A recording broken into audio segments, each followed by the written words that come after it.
नमस्कार. रामकृष्ण हरी. आजचा अभंग बघा.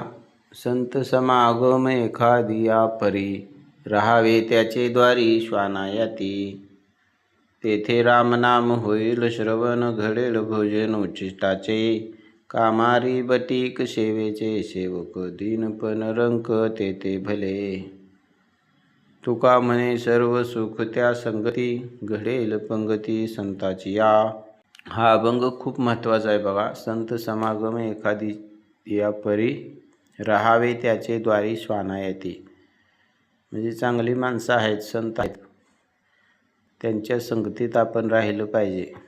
त्यांच्या दारात कुत्र्यासारखं इमानदार संतांच्या बरोबर आपण राहिलं पाहिजे. तिथं आपला फायदा असतो.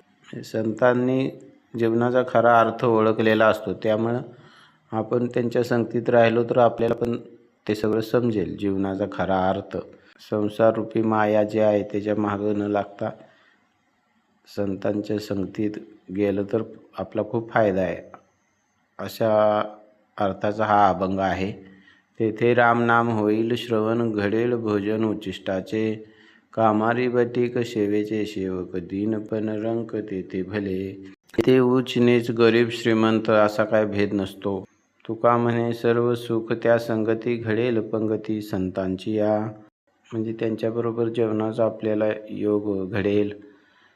सगळ्यात जास्त सुखी संत असतात, त्यामुळं तिथं आपल्याला सुख असतं. तुमचं काय म्हणणं असलं तर कमेंट करा, संपर्क करा. नमस्कार. धन्यवाद. रामकृष्ण हरी.